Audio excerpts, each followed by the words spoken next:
અને આ બધા વચ્ચે રાજ્યના ઘણા વિસ્તારોમાં કમોસમી વરસાદ વરસી પણ રહ્યો છે। અરવલ્લી જિલ્લામાં વહેલી સવારથી જ વરસાદી માહોલ છવાયો। યાત્રાધામ શામળાજીમાં વહેલી સવારે વરસાદ વરસ્યો। વરસાદ વરસતાની સાથે જ વાતાવરણ ઠંડુ પડ્યું। વહેલી સવારથી જ જિલ્લાના વાતાવરણમાં ત્યાં પલટો જોવા મળ્યો હતો। વાદળો ઘેરાયા હતા અને ઠંડો પવન ફૂંકાયો હતો અને ત્યારબાદ કમોસમી વરસાદે દસ્તક આપી। વાતાવરણમાં ઠંડક પ્રસરી લોકોને ગરમીમાંથી રાહત મળી। જિલ્લાના અનેક વિસ્તારોમાં વાદળછાયું વાતાવરણ જોવા મળ્યું।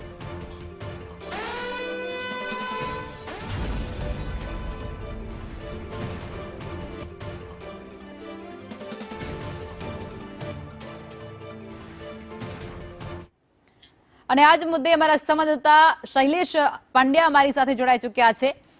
શૈલેષ, ત્યારે કમોસમી વરસાદને લઈ અને આગાહી વ્યક્ત કરવામાં આવી રહી છે, કઈ પ્રકારની સ્થિતિ અને અત્યારે કેવો માહોલ છે ત્યાં?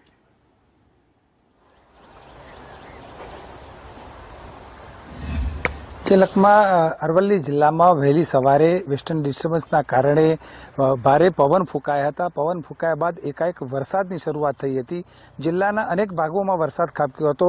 યાત્રાધામ શામળાજીમાં વરસાદ પડ્યો હતો। માલપુર તાલુકામાં મેઘરજના અંતરિયાળ જે જીતપુર રેલાવાડા ઇસ્ત્રીનો ભાગ છે ત્યાં પણ વરસાદ થયો હતો। મોડાસાના નાદીસણમાં પણ વરસાદ થયો હતો।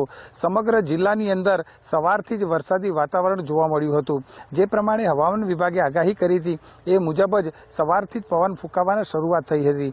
આ જે કમોસમી વરસાદ થયો છે જેના કારણે ખેતી પાકો ખાસ કરીને મકાઈ, બાજરી અને ઘાસચારો જે છે એને નુકસાન થવાની ભીતિ ક્યાંક ને ક્યાંક સેવાઈ રહી છે। જોકે છેલ્લા 4 દિવસથી અસહ્ય ઉકળાટ હતો અને આ જે કમોસમી વરસાદ થયો જેના કારણે સમગ્ર વાતાવરણમાં પણ ઠંડક થયો છે। બિલકુલ, આભાર આપ જોડાયા તે બદલ।